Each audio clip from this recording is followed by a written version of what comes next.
The goals for today are to help you become familiar with some key research. As I've mentioned in other contexts, I don't like to just give you gimmicks. I want to give you the research base for what we're doing so that you can do it purposefully and intentionally and know why you're using group work.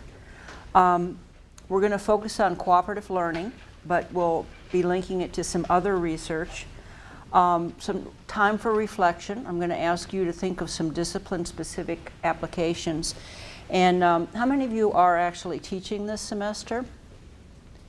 Okay, you'll have plenty of applications then. And those of you who are not teaching, just project, you know, if you could, what would you be teaching?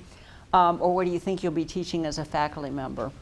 And then think about some uses you can put it to. And then hopefully we will have fun. So in terms of an agenda, I'll give you an overview of cooperative learning, and then we're going to actually do it. My sister was in a semester-long course at San Diego State, true story. It was on cooperative learning, and the guy lectured the whole flippin' semester. And she told me it didn't work, so I believe her. So we're going to actually be doing a lot. So I'll give you the names of the things we'll do, but they won't make a lot of sense. Three-step interview, round table, stand up and share, numbered heads together, structured problem solving, and 3 stay, 1 stray. And some of you may have experienced these before, but one of the things I find is it's useful to get a second exposure, because these are not things you're probably doing intuitively now. So if you're interested in what I'm saying, it's all here on this supplementary handout. And these are just slides that are going to give you kind of a prompt, but they won't have a lot of words. So the words on the slide will take you to what I'm actually going to be talking about. So some of you who like to take notes might want to take notes on the supplementary rather than the slides. But of course, it's up to you. In terms of a warning, do not do unto your students what I'm about to do unto you. This will be highly interactive, and it's more group work probably than you would do in the same 2-hour time period. But I want to model a workshop, and so that means our time limits will be fairly short, and they will be fairly fast. We'll be moving into lots of different things. And that reminds me, Sonia's going to go up and get us some snacks and water about 5:30. Could you also put a battery in that? There's some in the closet on the top shelf. Yeah, I appreciate it. I use little timers to speed things up and to help me stay on track. So let's look at discipline-specific applications. You should have in your handout a little grid like that, and that's going to be your reflection, your takeaway, where you'll think about the class you're either teaching now or a class you hope to teach in the future, and can think about some specific applications that would be usable in your own class. I'm not lecture bashing. I lecture, and I'm going to start by lecturing. And one reason you lecture at the beginning is because that's when your students are most attentive. You aren't burned out yet. You aren't worn down. That's why we're going to get some snacks so we can get you a little awake for the second hour. But your students are more liable to be listening at the very beginning of class than at any other point. So don't waste it. Use it for lecture. If you lecture, your students will be happy. You'll be happy. But the research is pretty clear. That's pretty much what happens. It just pours right back out if you only lecture. And we'll look at some slides that reinforce why you have to get your students' synapses firing, not yours. Other reasons to do cooperative learning is we've changed our paradigm. We no longer have what are called sometimes throwaway students, like poor Mr. Hansen. That was me in the math classes. And the teachers, frankly, when I was at Florida State, didn't care. They didn't care if students got it or not. They were doing their job when they offered the lecture, and by golly, if those students couldn't get it, that was their fault, not the professors. And now, of course, we see things very differently. And then there's another reason to do cooperative learning. It's a lot more fun for us. You know, if you've ever been up there and you're dancing just as fast as you can, and you're looking at that sea of blank faces, that's not a good feeling.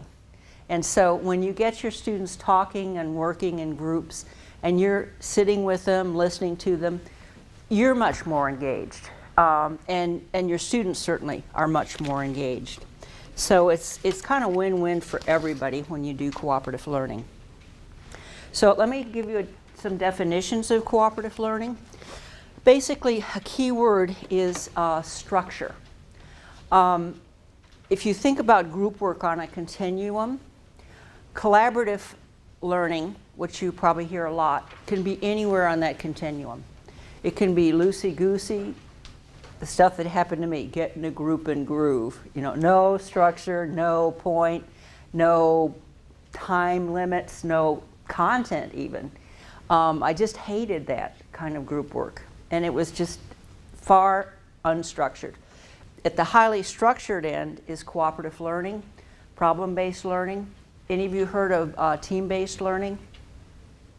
Okay, that's kind of a different variation of cooperative learning. And in chemistry, they have some interactive group work. Anyone in chemistry here? POGLE. Have you heard of POGLE? Meet Gabrielle Guy.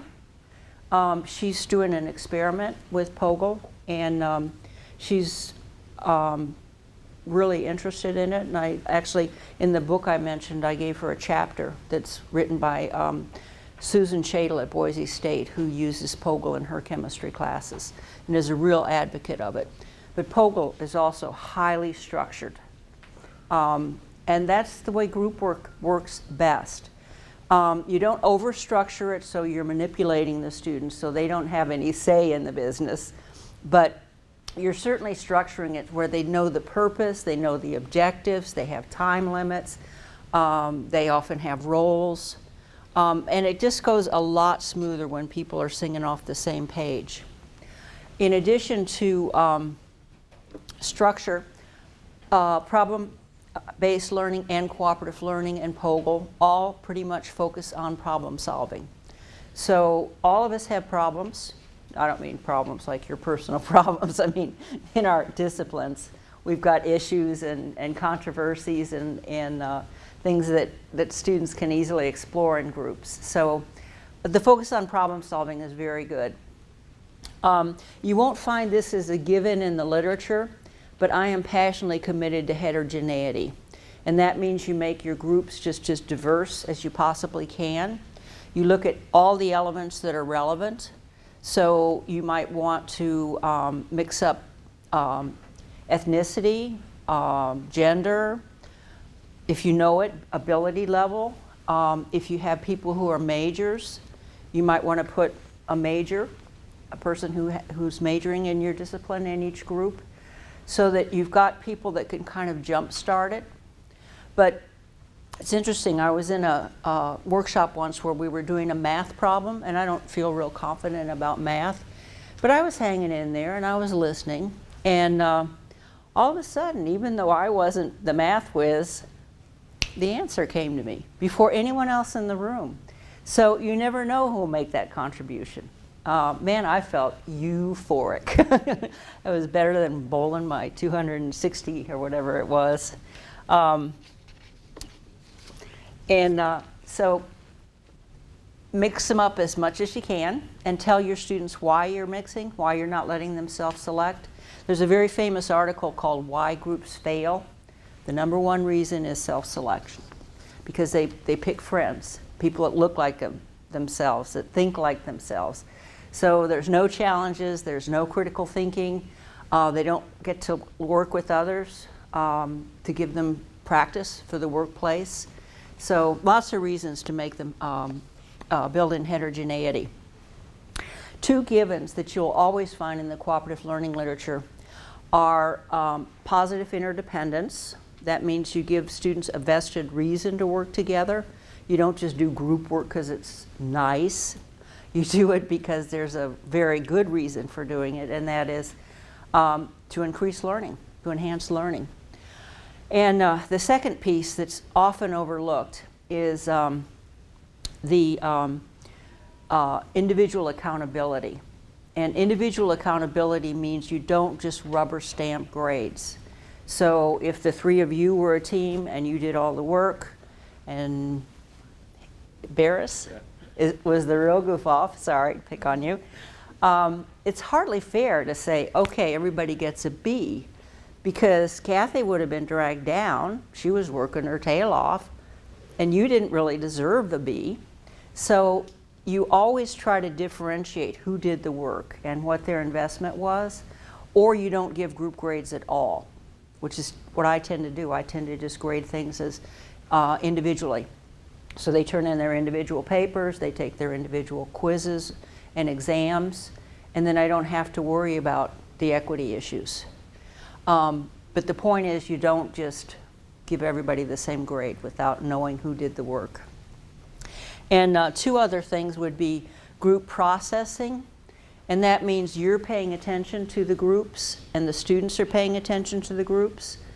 Are they functioning? What could make them function better? How could they work better in the future? And social skills or leadership skills. And in problem-based learning, for example, a man named Don Woods literally takes time away from his engineering classes to teach social skills. He says it's a fabulous investment, because if he doesn't help them acquire those leadership skills, you know, working in a functioning team, getting people to cooperate, drawing people out, he said that the groups don't function nearly as well as when he did add the skills. So in cooperative learning, you're paying attention to a lot of things. And too often, group work gets a very bad name because people don't pay attention to that. So it's group work, but it's not cooperative learning. It's somewhere on that continuum, anywhere, but it's not cooperative learning. So any questions before we actually start doing it? Okay, well, feel free to ask questions as we go along. There's an idea paper, this is an older version of it, in your handout packet that is my whole life's work in 6 pages. It doesn't get any better than that. So if you just want a crash course on cooperative learning, all the tenets that I just went over, some examples of it, just take a look at that little paper. It's available for free to download from the Idea Center page as well. So let me have you start doing group work. So psychologically, get ready to move. I'm going to ask you to move. And let me have you stand up, because we need to get a little energy in the room. So I want you to stand up, look around the room, find someone who doesn't look like you, someone that you don't know well, and then have a seat. Okay? That'll be your partner. All right? Someone who doesn't look like you, that you don't know. Yeah, we're going to mix genders and stuff, right? Yeah, mixed genders if you can, because we've got more females than males, so make yourself popular.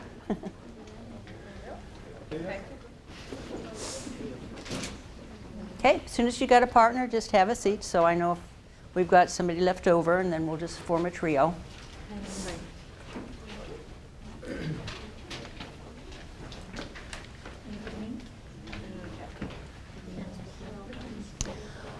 Okay, I want to introduce something called, forgot the cartoon, How Social Animals Work Together.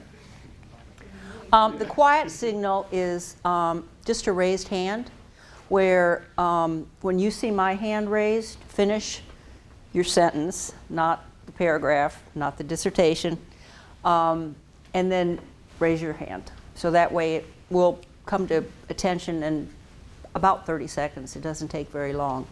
And not everybody likes the quiet signal, and that's fine. You don't have to use it.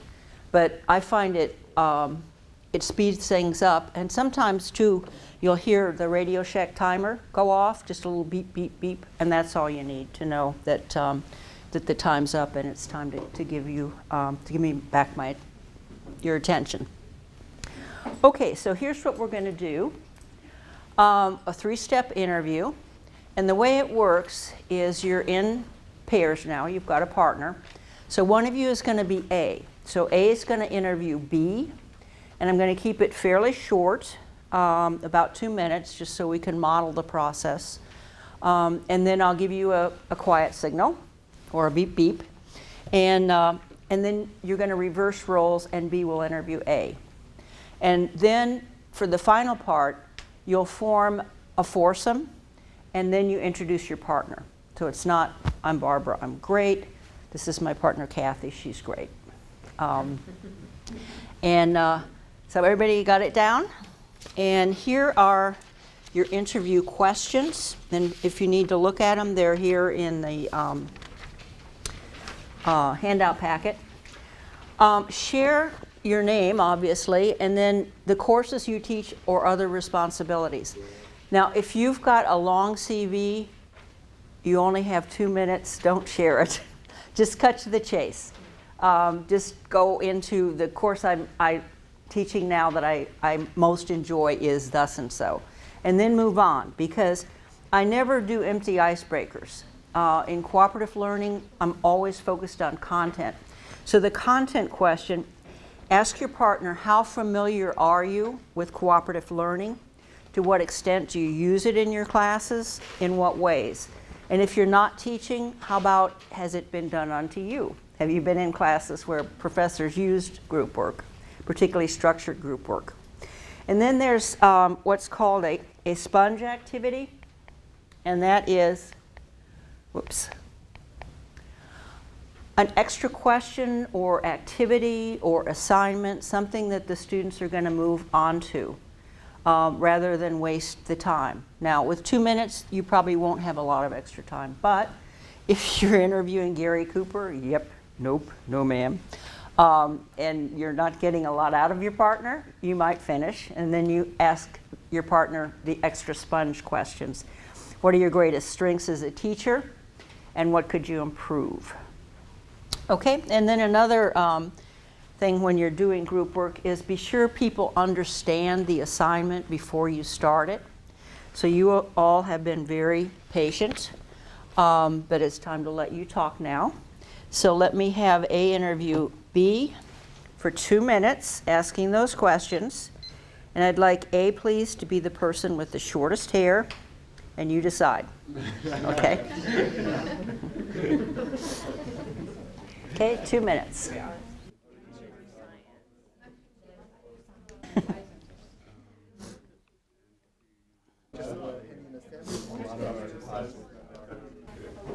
All righty.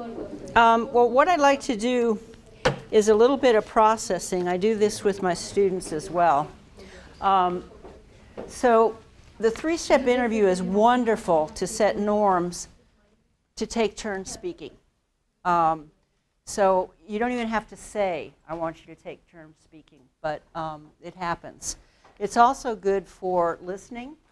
And one of the nice things I was noticing about you all is many of you were taking notes about your partners and listening very attentively.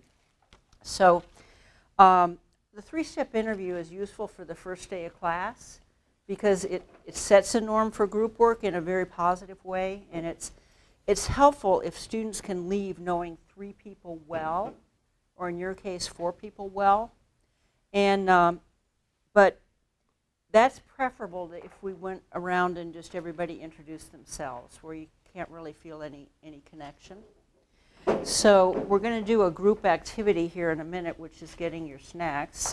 You can send somebody over. But one of the key things I want to emphasize is monitoring, and that's what I call, the students may call spying, but I call it monitoring. And that's where you're listening to what's happening, because you learn a tremendous amount about students. You learn their misconceptions, you learn what they know and don't know, you know who's really got a handle on the material and who's probably struggling. But you find out personal things about people. I found out people are tutoring. I found out someone teaches a meth lab. I didn't know what that was about, but now I know. It's pre-med, primarily. And you emphasize some problems with group work, such as the time issue. So you're already reflecting. I learned you're very nice people, which is a good thing. That's a good thing to know the first day of class, frankly. You can look your students in the eye and mean it, not standing behind the podium, well, I think you guys are really nice. You were saying things like, that sounds great. You were asking probing questions. As I said, you were writing. So it's a very positive situation when folks are doing group work. So let me give you a break if you are hungry. Three-step interview is very versatile. So if you remember that little grid where you have applications, you can write three-step interview and then your applications in your discipline. So some typical applications, I've given you a list in your handouts. I teach literature, so should Nora in the dollhouse have left her husband? Open-ended question, there's no right or wrong answer, so it makes a good interview question. What are the most important qualities of an effective leader? Was the United States justified in dropping the atomic bomb on Nagasaki? Should wolves be introduced into Yellowstone Park? Should the United States adopt a flat tax system? All of us in all of our disciplines have open-ended questions, and so those are good questions for interviews. Kathy was asking me about teaching math. Well, a good thing to ask the first day of class is, how do you feel about math? You know, so you can walk around, monitor, find out who's math anxious, who's feeling confident. That would be helpful to find out the first day of class. So next to you are some folders. For reasons unclear to me, there's no A's. Started with the 2s. So we've got 2s, 3s, and 4s. And I forgot to remind the student worker to give me some jokers. The jokers go to the 5th person in your group. So pass out the cards. The person who doesn't get the card, you have a virtual joker. Okay, imagine you've got a joker. And you'll fill in for any team member. If somebody suddenly has to go to the restroom or something, you'll fill in for them. But I want to talk a little bit about the folders. I use them even in small classes because they are an extremely efficient way to manage your class. So everything that you're going to use in that day is in the folder. So you don't have to worry about passing out handouts, especially in large classes. Passing out handouts is a big issue. And replacing homework is a big issue too. If you're collecting homework separately, then you've got to alphabetize it, grade it, put it in your Excel spreadsheet. If you're using a folder, all you have to do, we'll have virtual ACEs here, is go to the ACE folder, and the homework will be in there. A folder monitor will have collected the homework. And all you have to do is grade it right there and stick it right back in the folder. So no alphabetizing, no hassles. It's really a good management tool. And then anything that happens during class, like we're going to use the round table, the blue sheet in here, it would go back in the folder for you to review. You don't have to grade it, that's the good news, but you want to review it to see how the teams did and to make the teams accountable. So I've had a friend of mine adapted team folders in a class of over 150 and just loved them because she said they completely changed the whole configuration of the class.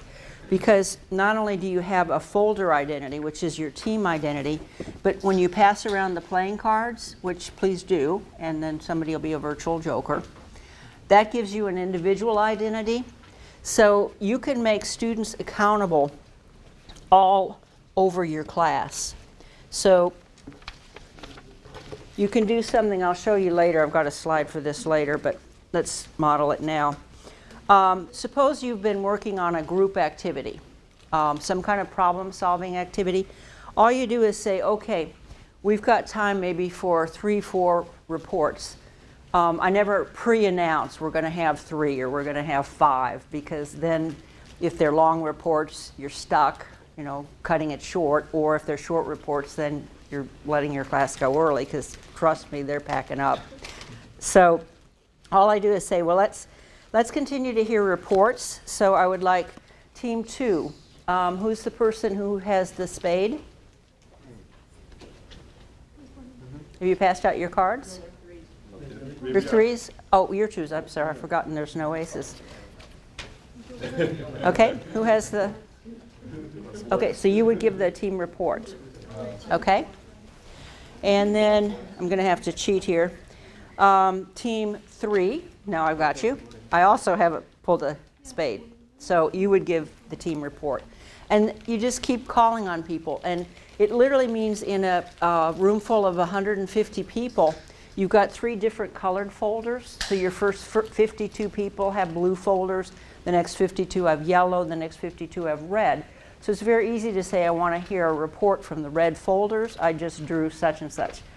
You can nail anybody in your class. They're all accountable.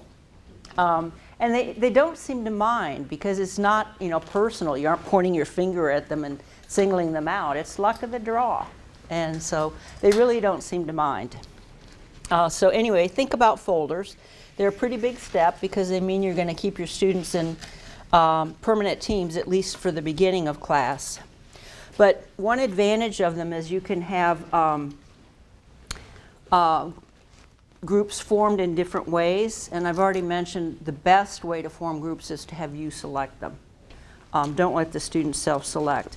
But then within the groups, you have individual identities within the teams.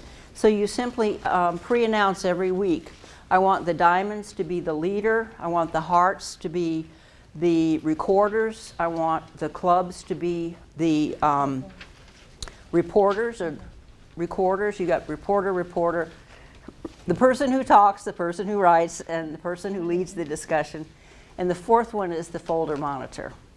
And that's the person who's responsible for coming up to the front of the room, getting the team folder, distributing materials, collecting homework, putting activities in there, and then returning the team folder to you. So I just bring tote bags, and I don't have to do any alphabetizing. It's great. You can use groups in a course management system.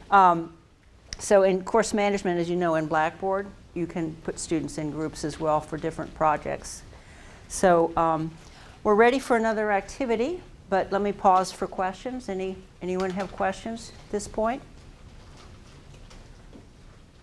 Okay, we'll pull out your blue folder, your blue sheet out of your folder.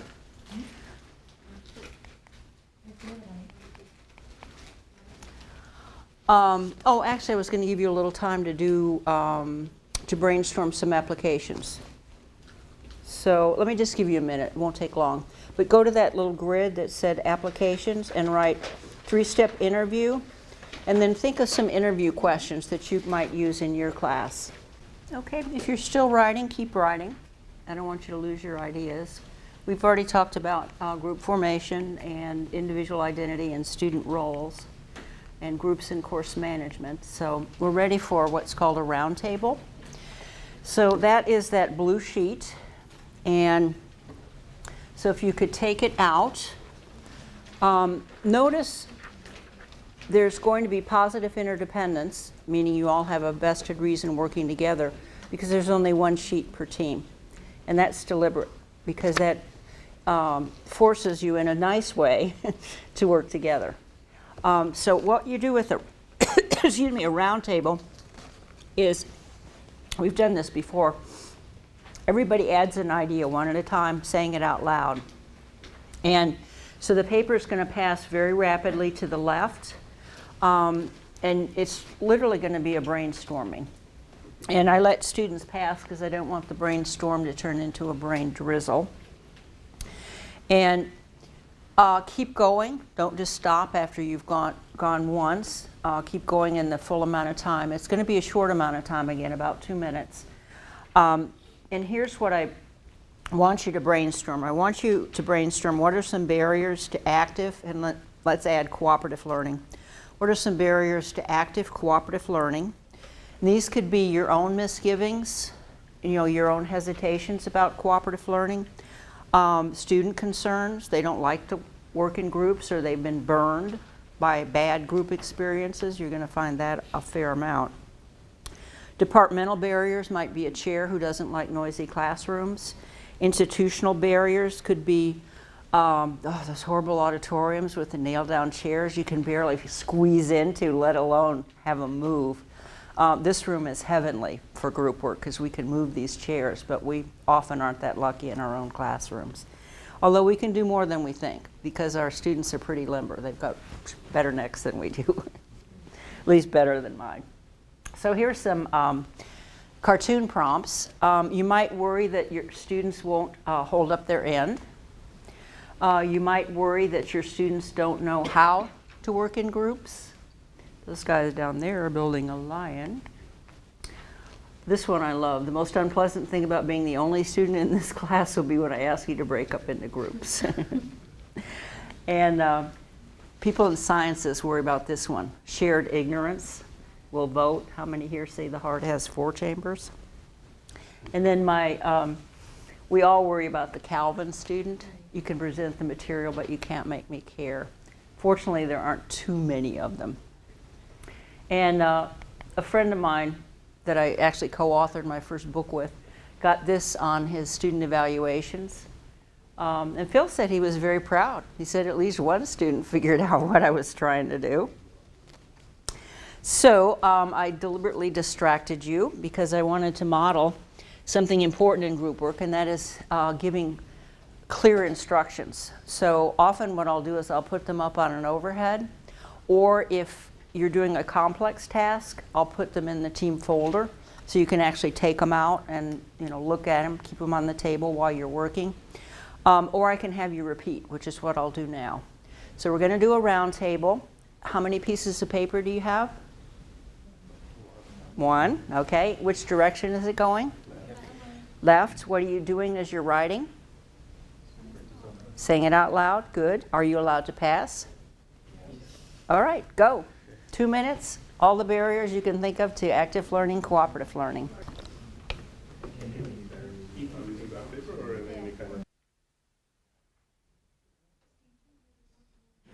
Okay, don't lose your blue sheet because we're going to come back to it.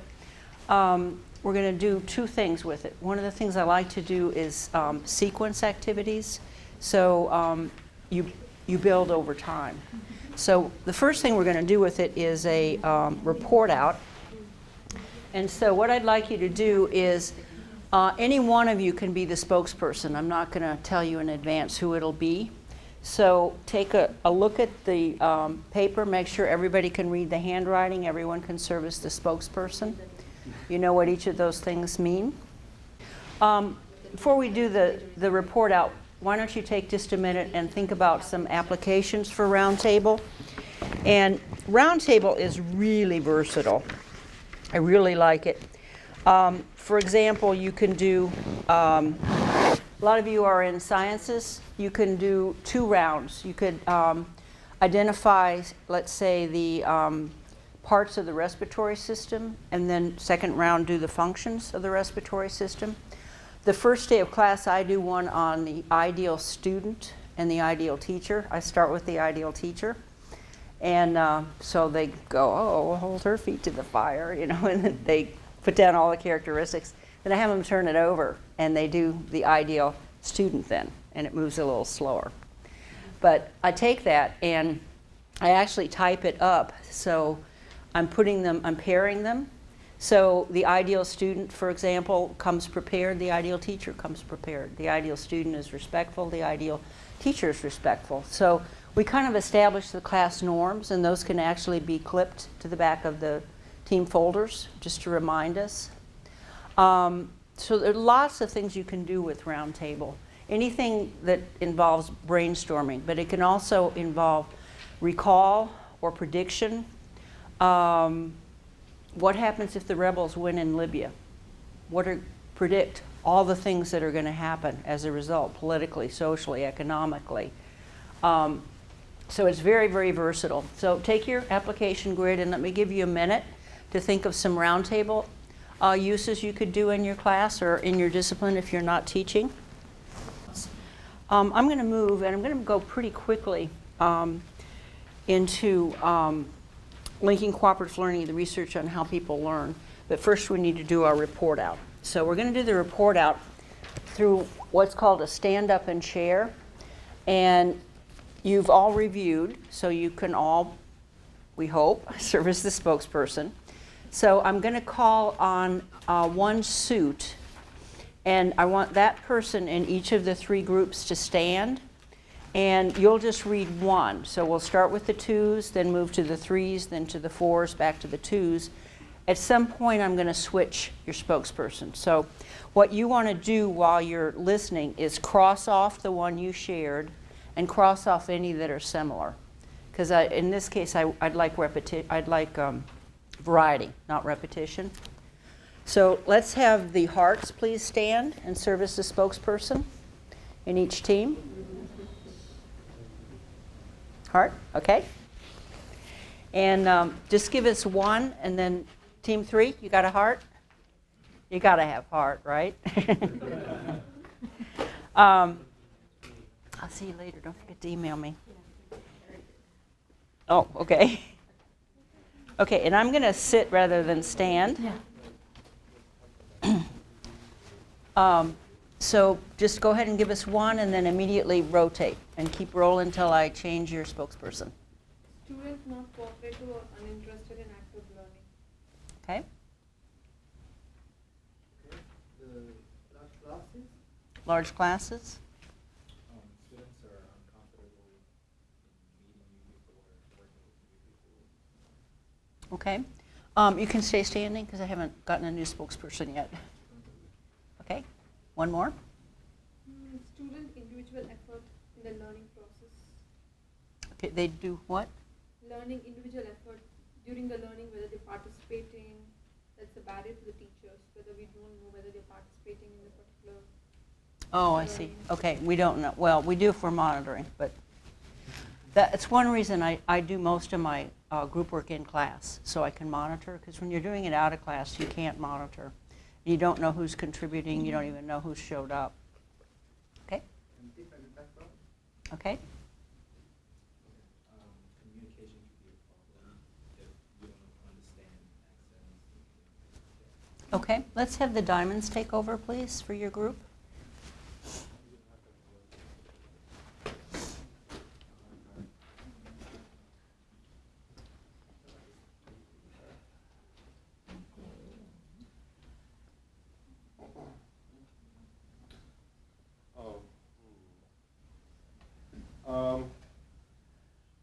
Could be, I'm going to give an example, actually. Okay. Let's say we're in a chemistry lab, and the guys work about the stuff. But after that, they need to do their own report. Okay. So in that case, maybe they cannot work together for the report. Like the way the curriculum is assigned, Mm-hmm. when you try to incorporate some group learning, it's not possible to stick with that. Yeah, that was a huge issue at the Air Force Academy, where cheating was, was huge because it meant expulsion. And teachers really had to spell out when people could cooperate and when they couldn't cooperate. Yeah. So it's tricky. I would say shyness. What? Shyness. Shyness, okay? I use the same thing actually besides shyness. Okay. Well, sounds like we're probably done then. Okay. Thank your spokespersons. They did a good job. And have a seat. But don't lose that sheet. We'll come back to it later because we're going to come back and solve some of those problems. Okay. Stand up and share is a quick report out method. And report outs can be real time sinks. So this is kind of blurred, but this book, How People Learn by John Bransford, is fabulous. And you can download it completely free because it's NSF funded. There's a very good chapter in there on the difference between experts and novice learners that I highly recommend. The premises behind the book are 3 key findings.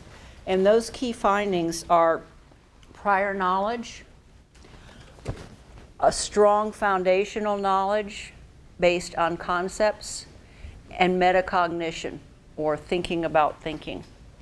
So we're going to look at each of those 3 and link them to cooperative learning and some of the active learning things you can do. So learning principle number 1 is the prior learning makes a difference. Anyone disagree? I've never had anyone argue with that. We all know our students are coming in with not only different ability levels and different backgrounds, but sometimes different attitudes. You know, I teach comp and I have students who hate writing. Kathy said she's got students who are math anxious. So they're going to bring a lot of baggage, including the prior knowledge. So prior knowledge is going to depend on a lot of different factors. Where you went to high school, your age. For example, boomers. This was the defining moment in our life, the assassination of JFK. For folks your age, this is more likely to be the defining moment. And so you wouldn't have any direct firsthand knowledge of JFK's assassination and how that impacted the country, but you would know a lot about that. So even our experiences make a huge difference. So let me give you a different version. This is the tree of knowledge and the tree of commonly accepted misconceptions. Because misconceptions are also part of your prior knowledge. Anyone here in physics? Physics has done a lot of research on misconceptions because we all have things we learned about how the world works when we were 3, and it's dead wrong. So physics teachers have an uphill battle trying to erase or change those misconceptions because they're deeply, deeply entrenched. So I'll give you the same idea about prior knowledge through a story, modeling different ways of teaching. This is actually a joke, but it's a story too. Folks, I hate to tell you this, but Forrest Gump died. Good news, though, is he went to heaven. At least he got as far as the pearly gates. But St. Peter stopped him and said, well, heaven's getting very crowded. So we've had to institute an entrance exam. It's like assessments everywhere, right? So Forrest says, well, I weren't too good at exams, but I'll try. So St. Peter said, don't worry, I'll give you the 3 questions. You can come back tomorrow. So here are your 3 questions. What days of the week start with T? How many seconds are there in a year? And what is God's first name? So Forrest comes back, and he says, I'm ready. St. Peter says, okay, what days of the week start with T? He said, well, that would be today and tomorrow. St. Peter said, no, no, no, no. That wasn't what I meant at all. But I'll accept that answer. Let's move on to the next one. So how many seconds are there in a year? And Forrest said, well, I thunk and thunk on that one, but I got it. It's 12. Why did he say 12?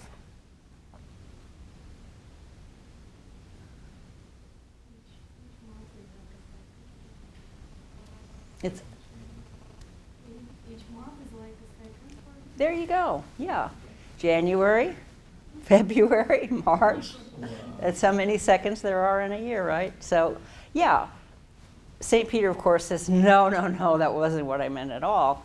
But I see where you're coming from, so I'll accept that answer. And he said, now the 3rd question, what's God's first name? And Forrest says, well, I thunk on that one too, but I got it. It's Andy. Andy, said St. Peter, where did you get that? And he said, well, you know from the song. Andy walks with me, Andy talks with me, Andy tells me I am his own. So St. Peter threw open the pearly gates and said, run, Forrest, run. So as a comp teacher, a woman named Mina Shaughnessy did groundbreaking research in our field because we thought students hated us because we would circle in red all the egregious errors over and over and again, and they'd keep coming back and coming back at us. But what she showed us is it's really a matter of habit. And until you break that habit, you're still going to keep getting those errors. So finding out what those assumptions are and trying to break that pattern is, and it's difficult, is the only way you're really going to help your students learn and get over those misconceptions. So it's very difficult.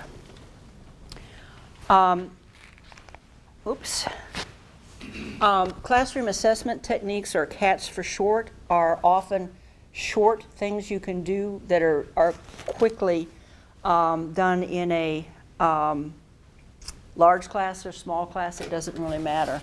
And typically you'll do them on index cards. Unfortunately, we don't have small index cards. I actually like the small ones better. But there's lots of ways you can use these. And so I'll give you several, but let me talk first about a background knowledge probe. And I'm going to give you a background knowledge probe. How many of you have heard of classroom assessment techniques before? If you know them pretty well, 5 fingers. If you know them a little, 2, 3. You've never heard of it before, 1. So ready, set, raise your hand. Okay, we're kind of all over the map there. That's interesting. Got all the ways from 1s to 4s. Okay, so that told me something. Now I could have gotten this on an index card or through a little quiz. A background knowledge probe is a fancy word for quiz.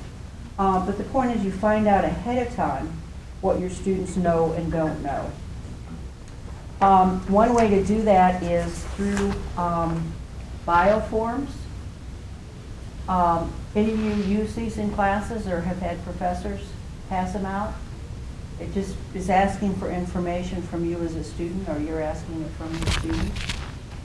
Very good thing to do. I give fairly long bio sheets.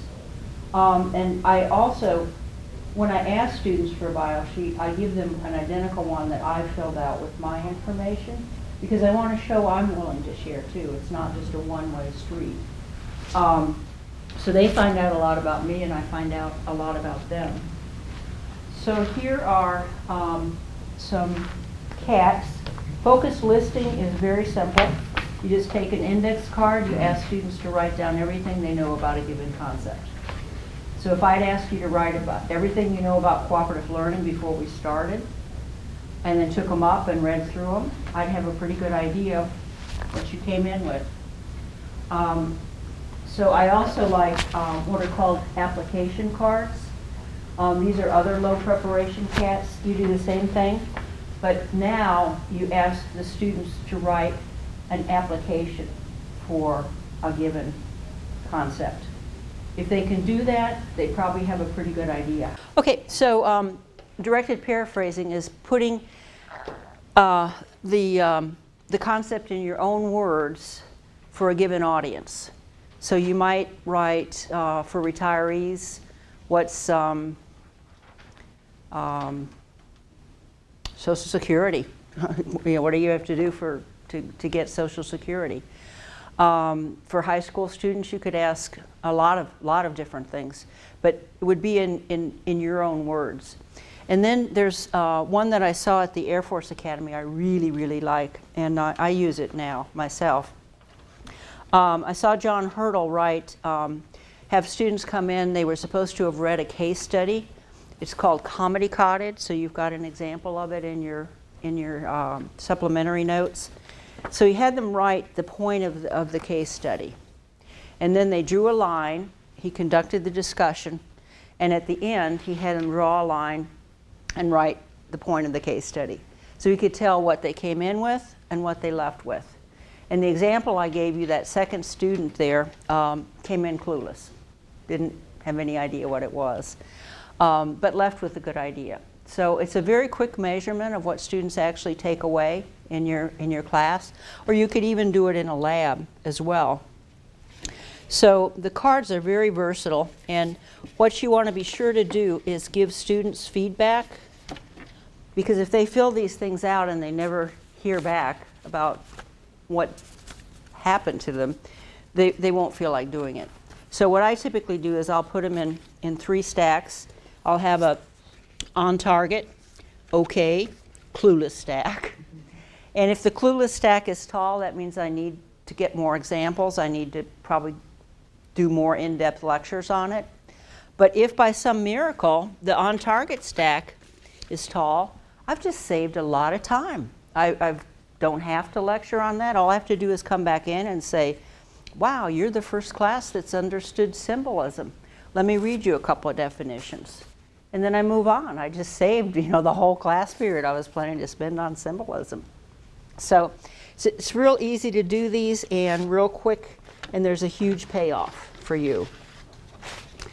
So let's turn to learning principle number 2.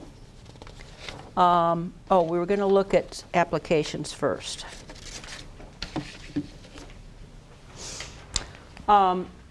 There's the John Hurdle thing. And then if you can, take out your little grid again. And there are all kinds of applications for these. I wouldn't try to differentiate which one of these you're going to use, but just try to think of some good concepts that you could use focus listing or application or a directed paraphrasing with. So let me give you a minute to think. Okay, if you're writing, I guess I'm not going to give you permission to keep writing because I need you to close your handouts. I need to give you a little memory test, and so I don't want you looking at the answers which are in your handouts. So close your handouts, and we're going to move into learning principle number 2, which is deep foundational knowledge, but it's based on concepts. So it's not factoids. It's not rote memorization. It's learning the key principles in your discipline based on concepts. So we can go deeply into deep learning, but we won't take a lot of time to do it now. So I need a volunteer for a memory test, and I don't need a volunteer with a good memory. I just need someone who doesn't fear public humiliation. And I can wait. Yeah, I'll go. All right, thank you. And what's your name? John. John? Okay. All right, we're going to help John, but he gets to go first. I'm going to put up 15 words, and I'll give you all of us 20 seconds to memorize them. And then, John, you go first and tell us as many as you can remember, and then the rest of us will help you when you say uncle or help or whatever. Okay, is everybody ready? Set. Let me get the 20 minutes here. Go.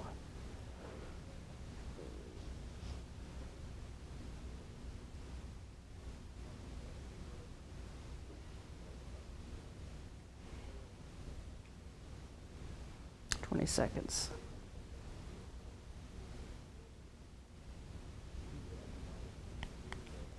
Okay.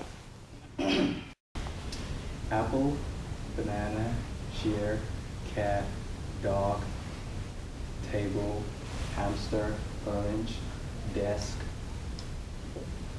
plum, peach, fish. Wait, he didn't say uncle.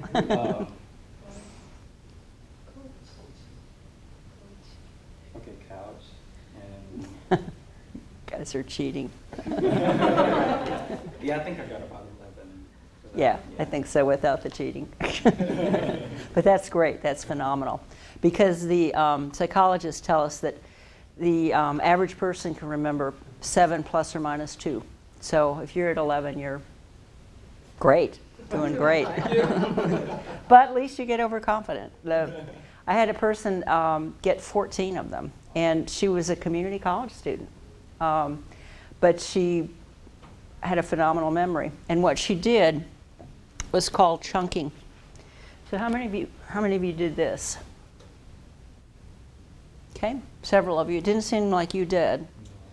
I just threw over and over. Yeah, no, that's great. I mean, you really did well. Anyone use other strategies? 1A, 2B, 3C, 2D, no E, no F, 1B, 1F, no G, 1H, Wow. I, no I, J, You did the same thing? right? Yeah? L, M, N, O, 1O, 2B, and Q, R, S, T, 1T. Good for you. Yeah, I could never do that, especially in 20 seconds. Anyone use visualization, where you pictured a room? I did. Oh, okay, that worked. Or even a little story, where the dog's chasing the cat, knocks over the goldfish bowl. So there's lots of ways to do this. And what you want your students to do, this is tying in with the third key learning principle, metacognition. Get them thinking about how they think. You visualized, you were very systematic. I don't think I talked to anybody who's done that before. That was phenomenal. And so lots of ways of learning. And if it works for you, keep it up. But the most, how do I want to phrase this? The poorest performance I had was somebody only got 2. And I asked him why, and the reason was he was changing strategies. He'd start off visualizing, then he'd switch to alphabetizing, and then he switched to something. On 20 seconds, you can't do that. So you need to stick with one and hope it works for you. So the lessons learned here is there were too many to memorize, although you did a darn good job with the visualization. And so if you can find ways of organizing that material so that you remember it and help your students learn to do that, that's really useful. So chunking is one way to do it. Okay, well, I'm not going to go into deep learning any more deeply than that because I want to move into solving the problems that you identified on your blue sheet. So we're going to do it using something called structured problem solving, or numbered heads together. And technically you already did this when I had you do the stand up and share. Basically this is a structure where each student has a given identity, but you don't pre-identify who the spokesperson is. And that way everybody has to pay attention. Often if you pre-identify the spokesperson, that's the only person who has to pay attention. And so you don't. You have the students do the task where anyone could be called on to be the spokesperson. That would be like luck of the draw as well. So what I'd like you to do is go back to your list and review it and identify one problem that you would like to solve and then solve it. And as a sponge activity, have a backup problem.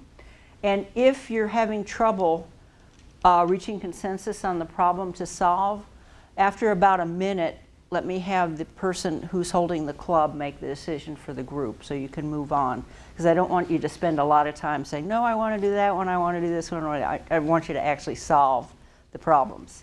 So is it clear what you'll do? We'll take about 5 minutes for this. Because again, you can move on to a second one. And this is the most productive part of the workshop in a way. So pick your problem and spend 5 minutes solving it.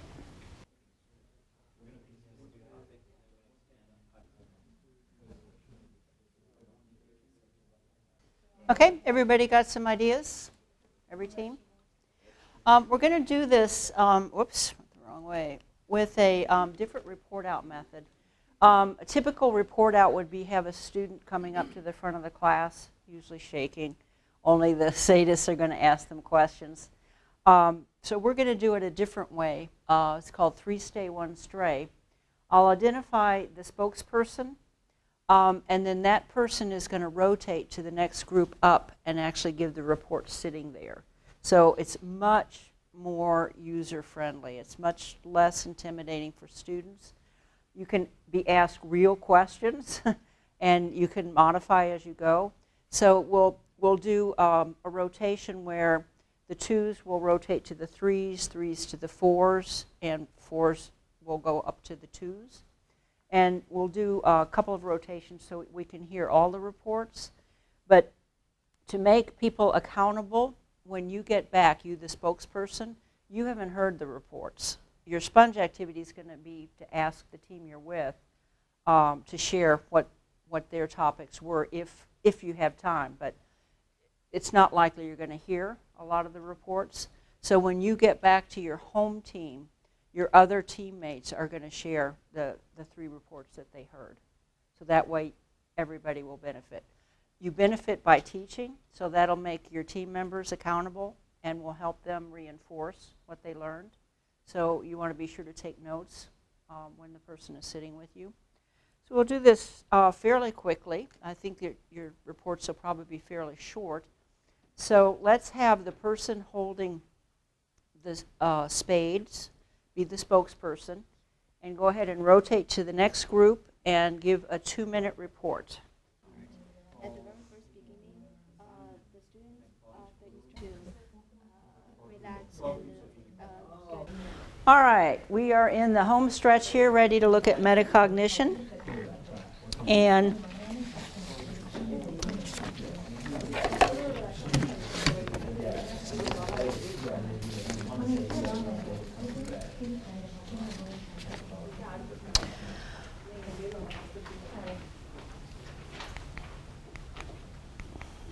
oops, going the wrong way.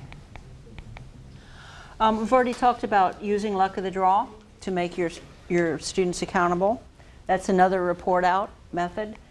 Gallery walk would be if they have a poster, they can put it up on the wall and you can have your students just walk around and read the posters. That's another good quick report out method. So learning principle number 3 now is metacognition. Biology test, use aorta in a sentence. Aorta have studied more for this test. That's metacognition. So I've given you some slides here on transfer and metacognition. And transfer's difficult. And I can give you an anecdote. I mean, I was horrified when a couple of students were walking out of my composition class at the end of the semester. And one of them turned to another one and said, "Well, thank heavens I will never have to write again." And I'm going, what? Supposedly there was supposed to be transfer. Metacognition and studying. There's an interesting study that where we expect students to study the hardest material, but the reality is they study the easiest and the most interesting. And that's a strategy that worked for them in high school. So I actually share this slide with my students and say, don't do this. You're going to be a professional. You know, if you're a healthcare professional or an engineer, I don't want that bridge collapsing under my car. And so studying the easiest is not going to work for them. It's not a good strategy. So some other things you can do is paired talk aloud problem solving, where one person talks his or her way through a problem while another student listens, and then the second student talks his or her way through the problem while the second students listen. Punctuated lectures mean you just stop and ask questions, like what did you expect to come next in the lecture and why? Students are going to go, huh? I'm supposed to be predicting. What were you doing to make connections between this new material and what you already know? Students are going to go, huh? They don't know. They're supposed to be actively listening as you're lecturing. And probably the most famous metacognitive strategy is the minute paper, where you ask students before they leave a class, what was the most important thing you learned during this session?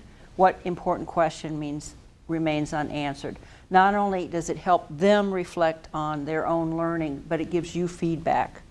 And so if you get a lot of students hitting the same important question that's unanswered, that means you probably didn't do a very good job covering it, and maybe you want to try it again in a better way. You can also do a minute paper for papers. That's simply where you ask students to fill out some reflective commentaries about an assignment or an essay or something they've written. I'm most satisfied with, I'm least satisfied with, what changes would I make if I had another 2 weeks, all kinds of things. So there's lots of ways you can get your students to think about their thinking, and this has not happened for most of my college career. The faculty members didn't care what we thought. They didn't really even seem to care much if we were learning or not. Not all of them, of course, but that was kind of the old paradigm shift. So we're more enlightened. So The good news for students and teachers, there's no one universal best teaching practice. So notice I didn't tell you in this workshop only do cooperative learning. Think in terms of research and what we know about human learning. It's strengthening synapses, and that means our students have to be doing the work, not us. So some final thoughts. Start small. Don't try to hook a whale. Be sure you're organized. You need to think through lesson plans when you're using cooperative learning. The good news, though, is the more you use cooperative learning, structured group work, the better at it you get, the more efficient you get. Get your students to buy into it. The zebras are not buying into Noah's idea here. Model for students. There was no modeling here. String them up as a figure of speech. And finally, take some risks. If we pull this off, we'll eat like kings. So please try it. We're out 10 minutes early, so that's more good news. But try active and cooperative learning. So that's the end. Thank you.